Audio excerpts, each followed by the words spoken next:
Happy spooky days, it's me, your always underprepared host Sera. Last year for Halloween I used a human disguise but didn't have any spooky videos. And now I have video about spooky creatures but no costumes. So maybe I'll get it right next year. Anyway, I dusted off the previous model. It's been long enough that many of you probably think it's new. Alright, for a select few of you who are subbed to me, you were probably very excited to see this video in your sub box. But there's actually a huge problem with this original species. Every time I've tried to research this species, I could never find any one specific source of information for them. We have the Skulldogs, created from the creator Skulldog in 2010. We have SCP-1471, also known as Mallow, which was made in 2013. And Cubone and Marowak having skulls on their heads goes back as far as 1998. And the general idea of skulls instead of face in character design is far from original. That's not to rip on the people who actually make these characters. They do look cool. Just saying, it's not an original idea, and one that someone could come up with by accident or coincidence. Just saying, Skulldogs weren't the first, Mallow wasn't the first, Cubone wasn't the first, and we're seeing a resurgence in this kind of character design thanks to King from Owl House. The few of you who have asked, I always respond, sure, I'm having trouble finding a source for them, could you maybe give me an idea where to look? And no one ever responds back. This is a problem that happens with some of the more obscure species that are suggested. Frequently I'm asked to cover something that can't be found, or has so little info on it that it wouldn't make a video that's much longer than a short. Now, there's some possible reasons why these might not be searchable. Whoever made the species made it on a site, temporary site, or some other sort of site that doesn't exist anymore and aren't searchable by Google. That, or they have an incredibly basic name like Skulldogs, where a million other things could pop up, like a site that sells replica dog skulls. I don't really know what you all want to learn about from Skulldogs, so I'll start with Skulldogs from Skulldogs from 2010. But I'm telling you right now, the majority of people who make personas that everyone calls Skulldogs are probably just making them by coincidence, or really like Mallow and King. 18% of my audience isn't even old enough to have been on the internet in 2010 when Skulldogs were made by Skulldog. The lore of Skulldogs is pretty limited to this handy dandy little design sheet, but it's a bulleted list. My favorite. If you do lore, this is a personal thing because I'm making videos on these, and Skulldog probably didn't plan on a purple sheep talking about their species 13 years in the future, but yeah. When you're making lore, you're telling a story, and bulleted lists aren't very conducive to storytelling.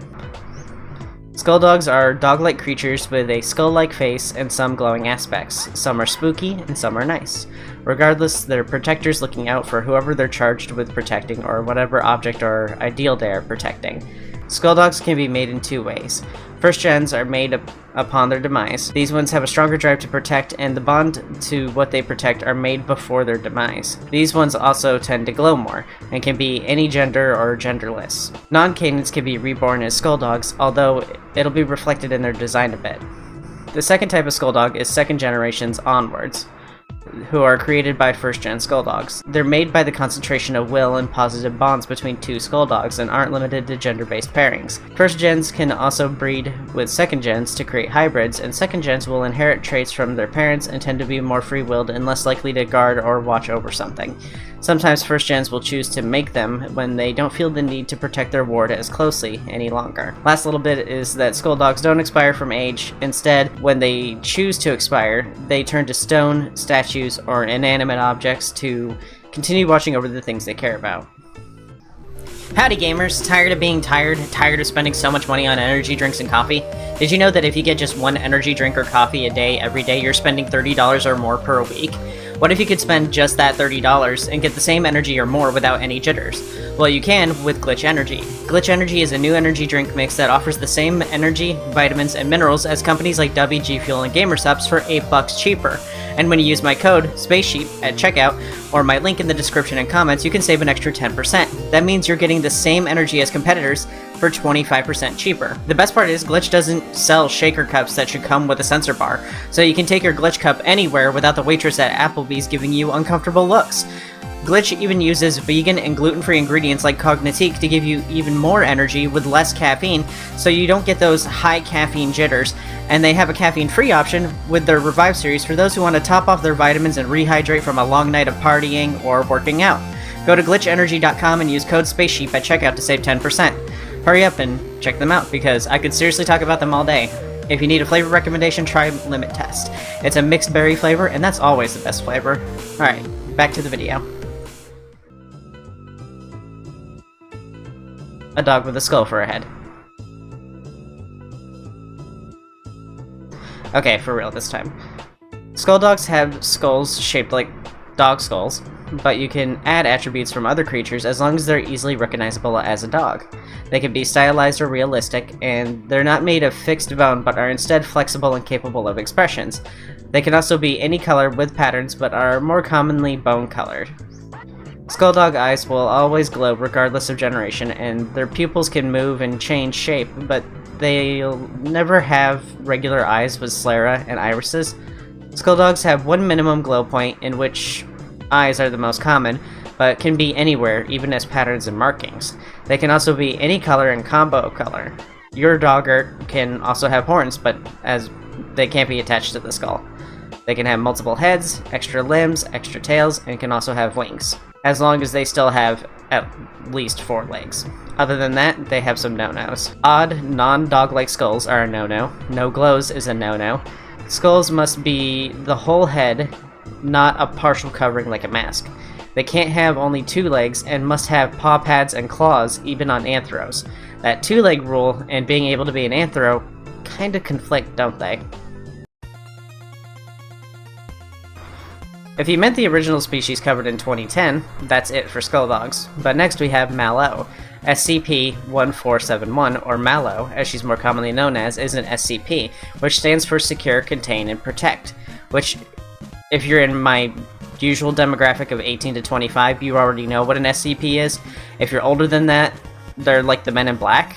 If you're younger than 18, goo goo gaga. The SCP Foundation is a secret organization that monitors and contains various anomalies that may or may not pose a threat to mankind and the universe at large. Specifically, Mallow is a SCP that appears on your phone as an app pitching itself as a dating app. Download Mallow and never experience loneliness again. Upon downloading the app, you'll begin to get texts, images, and videos from a creature messaging, always just barely out of sight, and then closer and closer until she's right on top of you, and then you can start to see her. Then it's not really entirely known what happens after that. Furries love her because she just seems like a hot girl who's just a little shy, and when she warms up to you, well, like the app says, you'll never be alone again. So a lot of furries likely adapted her features as a fursona because a lot of the adaptations of her they're hot. What do you want me to say? They're hot. Look at her. The story about the others, from like King from Owl House and Cubone, are likely just inspirations. Like I said, the idea isn't particularly an original one, and one that could be made entirely by accident. So what are Skulldogs? I don't know. Where do Skulldogs come from? I don't know. The problem is, with an idea this basic, no one can really stake claim over it. So I'm sorry if you were expecting more of an answer. If I missed something, let me know in the comments. Otherwise, thank you everybody for watching. Make sure to like and comment, and happy Halloween, you weenies. Good night, and bye-bye. Thanks to all of my patrons who allow me to continue eating all of my meals out of a festive pumpkin bucket. You can help like they do by subbing to me on patreon.com/SarsThings. So thanks again to all of my cheater pumpkin eaters. Mystic Mitsuki, Coffee Table Studios, Bait, Korth, Cryptid Artha, Moonman, Sly, Creeper Kitty, Colorado Blue, Vader-san, Linky, Kit Chimera, Series, Azaru, and Ninja-san. I got up my math and shows.